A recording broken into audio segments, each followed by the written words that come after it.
Sa halip na maglatag ng ebidensya, puro pananakot at conspiracy theories na naman ang ipinupukol ni DDS Senador Amy Marcos laban sa tinatawag na Pax Silica, isang non-binding US-led initiative na sinalihan ng Pilipinas.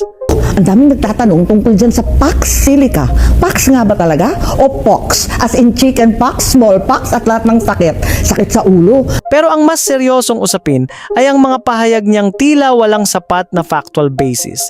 Nung una, ang sabi, North Luzon Corridor, mag-i-invest daw ng bilyon-bilyon yung mga Amerikano. Tuwan-tuwa naman tayo kasi kahit papano magkakaroon ng manufacturing, maraming trabaho, datong para sa Pilipinas. Abay, nagbago na. Ngayon, Pax Silica o pox nga ba? Isa sa mga claim ni Babalina Amy ay Dahil ang sabi nila, napakarami daw na inaasahan ng mga rare earth na kinakailangan sa automotive, sa computer, sa mobile, lahat yun, nangangailangan ng mga rare earth panggawa ng mga magnet at iba pa. Yung rare earth, hawak lahat ng China. Ngayon, nanganganib ang US at wala silang rare earth. Guess what? Ang Pilipinas, ang dami-dami pala nating rare earth. fake news ba? Mukhang hindi na naman alam ng nakakatandang manang ni PBBM na tila may silicon sa mukha ang kanyang pinagsasabi. Dahil sa totoo lang, may rare earth ang United States. In our southwest of Las Vegas, in the guts of the Mojave, sits the only active rare earth mine in the U.S. An unlikely battlefield in our trade war with China. Ang Mountain Pass sa California pa lamang ay isa na sa pinakamalalaking rare earth mines sa mundo at may internationally recognized reserves na mas malaki kaysa anumang naitalang rare earth reserve ng Pilipinas. This is the Mountain Pass Rare Earths Mine in California. It's right on the border with Nevada in the middle of the Mojave Desert. Actually, this has become one of the most critical resources for certain strategic minerals called rare earth metals here in the United States. Sa ngayon, wala pang internationally recognized large rare earth reserve sa Pilipinas na maihahambing dito. Byproduct ng nickel, ng copper, ng kung ano-ano. Kaso, ang dumi-dumi pala nun, environmental hazard. Mayaman ng Pilipinas sa nickel, copper, gold at iba pang critical minerals. Ngunit iba ang nickel sa rare earth at kahit may iba pang mineral resources ang bansa, wala pa itong kumpletong technical, processing at capital capability para magtayo ng world-class rare earth industry ng mag-isa. Sa kasalukuyan, nag-e-export ang Pilipinas ng nickel ore sa China at iyon ang isa sa mga dahilan kung bakit mahalaga ang Pilipinas sa global critical mineral supply chain. Hindi ito automatikong nangangahulugan na ang Pilipinas ang may pinakamalaking rare earth reserves o nawala ng rare earth ang Amerika. Mas matindi pa ang isa niyang pahayag. Isa pa, para salain, kinakailangan pala ng toni-toneladang tubig, galong-galon. Mauubos ang pantabangan, ang magat, lahat-lahat, talaga uubusin. Paano ng ating mga magsasaka? Nasaan ang ebidensya? From an engineering and economic standpoint, napakahirap at napakamahal ng senaryong inilalarawan ni Babalina.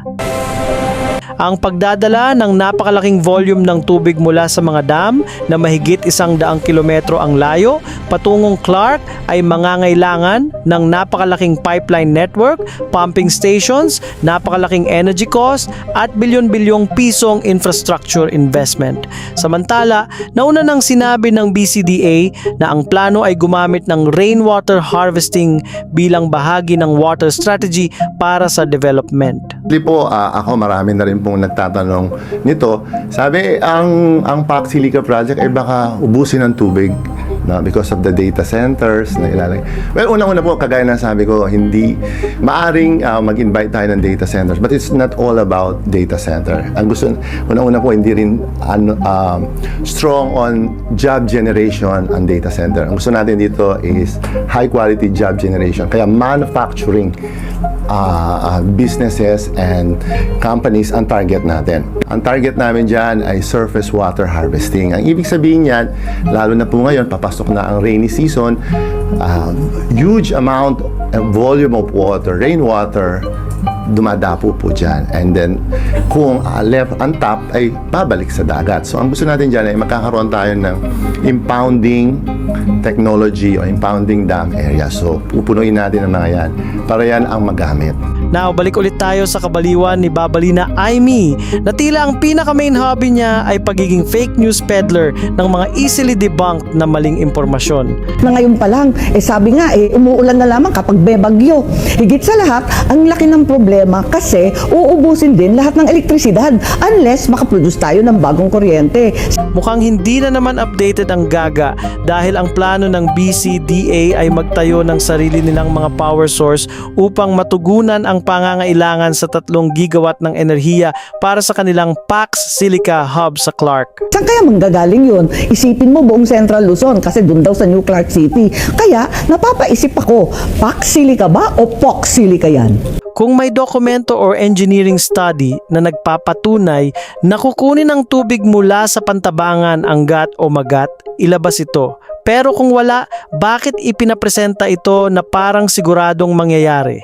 Sa nakalipas na mga buwan, marami nang lumabas na haka-haka at conspiracy theories tungkol sa PAX Silica, kasabay ng mga naratibong ikinakalat ng ilang Chinese state media na kritikal sa mas malapit na ugnayan ng Pilipinas at Estados Unidos sa teknolohiya, semiconductors at critical minerals.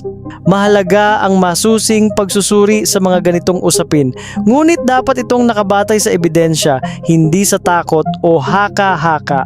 Ang mga Pilipino ay karapat-dapat sa facts, hindi sa fear-mongering.